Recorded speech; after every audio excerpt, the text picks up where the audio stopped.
today. But we're going to get into the Elimination Finals, starting off on Demon Island between Yuz and Kyna, the run back like you're just alluding to, Sparky, and the right choice in our view right now of sticking with the Soul. We'll see how this Axe goes against Yuz's Axe as well, because Yuz's Axe was looking really good earlier. We'll see if this sort of Axe mirror match comes out on top, because we've already seen Kyna be able to outplay the Lance. We'll see if that happens with Yuz. There's a lot of things that we'll see, and I can't wait to get into this one. We are on the Demon Island here. No Apocalypse from these players. We're starting off with those short sidewalls. You saw Yuz, he was just straight running. Yeah, he was hopping in Kyna, like, hey, yo, let's go, let's do this. Kyna was on him, bro. Yeah, there's like a theme song that plays when he picks this weapon up. Like, like Ultra Instinct just snapped on as soon as it got into his hands. Like, he threw the axe away, and they're like, oh, no. And now here he is doing all the damage that you thought he would be doing on this weapon right now. Yuz looking, well, he's actually keeping it relatively close, but he is definitely closer to losing this stock than Kyna is. Unless, okay, went bet big right there. I like that. Yeah, like, look, if you got a problem, you see me, yo, let's run it, bro. Like, he's listening to, he's got the hype music going, like you said, but he is playing well. The reverse hit of recovery not going to hit, though. Yuz did that same type of play in the previous set. It worked out later on, but kind of answering back so well, forcing him to go high, because he went for those couple of low plays just before that. That scares you into the idea he's going to jump off for that side air. Answering right back is Yuz, but that could have been a much larger lead for Yuz the way it was going a second ago, and kind of figured it out pretty quickly. Yeah, you got to be worried about that. Once Kyna picks up the cannon, I swear, 21 Savage starts playing, and you hear all my ops, they be running, running, running. Like, he has it in his hands, man, it's too strong. Well, that's what, you know, it's the power of the cannon, dude, you know? All right, Yuz is starting to change up the time, and now it's like, let me mix up these options in the air, and I'm liking the idea behind it. Hold the charge on the ground pounds. Now this time going off stage, going for the straight up attempt at Yuz with the recovery that time. Hold up. Okay, I like the movement to get away from that as well, using that side air to go ahead and retreat right back in there. We're almost getting the double neutral air. He's just chasing him down. And that's kind of what you expect to see. I mean, the cannon movement, even though it is a large weapon, it definitely has a lot of movement within it. So, and that is going to work out very quickly for him. Down light into the neutral air. Nice little cannon confirmed right there. And with the amount of force this Zol has, it does not take much. I was like, don't let it happen to you again. You see he's going for it. It seems like South America is going for that a lot more than other regions. He's got to turn it around, though. Otherwise, he risks so much. He risks losing that stock. He does eventually lose it. The backside of that down air swing from Yuz is going to take that one. Keep this one definitely very competitive. Kyna's going to be looking for a weapon. It is the axe. You know he wants the cannon, so he's going to be looking for that net. Okay, he's just not going to do anything. He's like, not swinging at all, I don't want this axe. I'm just going to hold on to it. It feels good in my hands, and other than that, I ain't doing nothing with it till that cannon comes in. This thing really is just there for the show, so we could get, you saw you trying to get the switch right there. It was just a timer waiting out to get to the cannon, and for good reason, because you were just talking about the movement on cannon. I don't want to see this big boy with this much damage flying at me that quick. Exactly. Yeah, it's super scary right there. Oh, wait a minute. He's looking for a couple down airs, but not getting directly off the edge. And even though, like, you know, we've been talking about this cannon, Yuz has been doing a good job of getting the damage where he can find it. Like, I mean, Kyna's been getting long strings, but Yuz has just been slowly but steadily getting damage. Oh, you are insane for it! He's going to get punished right on that landing with the neutral light. Not enough damage behind it. Not enough damage on Kyna's stock to end up losing it.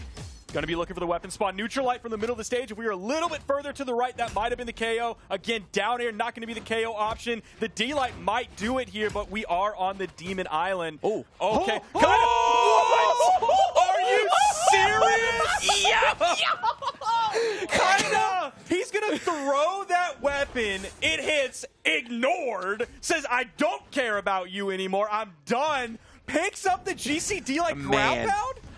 Yo, Kyna's kind of built like uniquely, expeditiously designed, uniquely different compared to everyone else. Throwing that away, forcing the dodge, you're so scared in that spot because you're like, why did you just do that? And then he catches you that high up. Kyna getting himself into the lead after what could have easily been a reverse, not having the cannon in hand at the end of all that.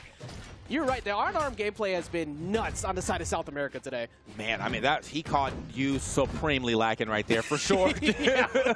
Like, lacking to the 10th degree right there. That was unfortunate for Yuz. I mean, like, it looked like everything was on his side. Weapon was out of his hand. Looked like he was on the weapon that's not the terrorizing weapon so far. But Yuz says it doesn't matter. I'm going to catch you lacking on this game. What a call out with that side sig. That's a message. Oh, yeah. Caught him deep in the push-off column all the way out there. That was an orange KO. That's going to be super early for Use. It's going to give him a nice little bit of a lead here, but we do have to worry about, of course, the high KO potential that Axe has. One of the rare Axe neutral signatures that we've seen from Kyna. We've seen some Cannon signatures, not very many Axe signatures coming out from Kyna, so that was sort of out of nowhere. I'm trying to catch you surprised. Yeah, he's mostly just been going for him at ledge to try and force your jumps up early, so or just straight up calling people out for jump-ins in center, too. It does not have to just be at ledge, apparently. I love that move.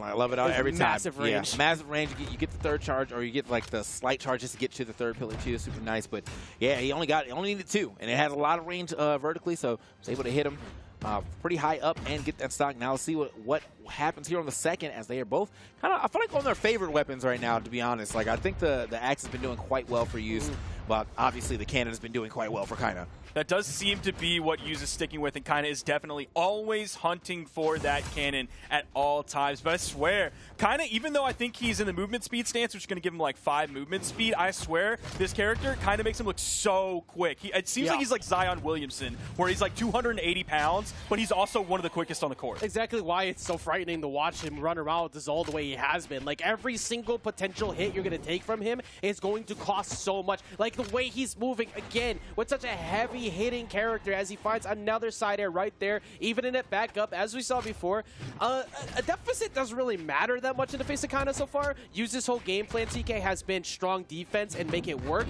but the defense doesn't matter when you get hit 6 times in a row off of one connection. Yeah, it's the slow and steady, here from the short sprints and bursts right here of Kyna. He keeps finding like 3 or 4 hits at once, while Use finds, he finds a couple hits here and there. But yeah, I feel like he's not finding enough hits in this slow and steady, because he will not be winning this race if he keeps this one up. Uh-oh. Kyna about to be up 2-0 in this set. He's going to be looking for the setup. He has Use in the red. Not sure if he's going to throw a D-Sig out over the corner. There it is! Oh! I swear Use queued up the recovery right as Kyna started that down signature. I don't know if Kyna wears glasses, but if he does, he just pushed him up. You saw the anime lens flash, the slight smile on his face. Oh, man. We led up to that just like when we talked about that KO in center off of that signature read. We were just talking about how most of them that have come out have mostly been at the ledge. He's been able to control people. Like you said, that time, the moment he saw him go underneath, like, oh, this game is over. Yep. I feel like that's the one thing you definitely will be looking out for when it comes to ledges that have good over the edge, SIGs like that. It's like you don't want to like get too reckless as far as getting back to the edge or throwing out a hitbox is going to get you punished. But yeah, he gave that one up for free. So I mean, Kyna was there. Obviously, say he had the hard read. And he's still. Oh, you're sweat beating. Okay.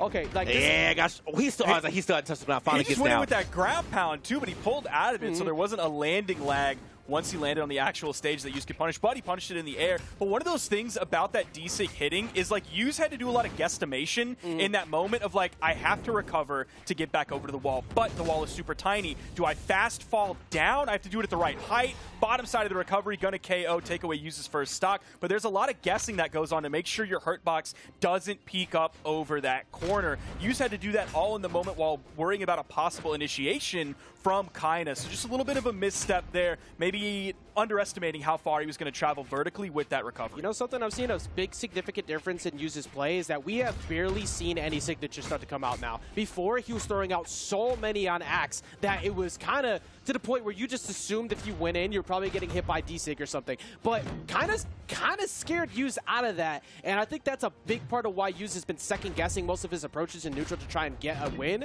because at this point, how can you challenge any of that? How can you literally get your mentality in check when you're getting caught by that? I think you just don't want to leave yourself too open yet for the reasons like that. I mean, again, Kyna he's short bursting on you, so if you give him too big, you give him like a free open like that, you will take those 6 hits. And here on the other side, obviously, Use, again, still having to kind of like whittle his way into this game. He does not have any damage here on Kyna, but he is finding some opportune hits where he could turn that into potentially like a long edge guard, but Kyna slippery, getting her back around, gets that down air as well. It doesn't get the perfect weapon toss, but isn't going to go out there for the ground pound either. Just going to go ahead and step back. Now he has the axe in hand. What can he do? Now I just can't get over how his cannon looks like his hammer. Oh, yeah. Yeah. Just the way he's playing it with so many D-Light startups, he's able to play the weapon in the same way, but it just gives him a lot more range, especially on that downlight compared to the hammer downlight. So it's almost like he's playing the exact same weapon, except maybe every now and then instead of throwing out a D-Light Sair from the hammer, you're going with a D-Light Dare.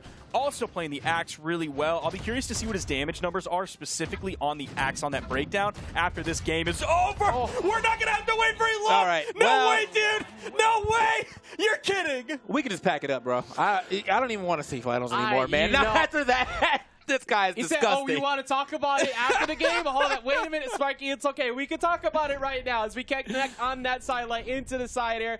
That time finally catching him on the dare. And he knew after every other time he was trying to aggressively get back in as quick as possible. That call out with the GCD light, man, my goodness. Like, what do you, like, bro, just like... Several people just turned on their Brawlhalla and got into the lab to play Cannon. Yeah. Several people just turned on their Brawlhalla, are in the lab right now like, I got to figure out how this guy is doing this, and I want to replicate it. Because, yeah, no, that was some insane Cannon play. I mean, again, if you look at every single one of these weapon damage things, I'm sure the Cannon is going to be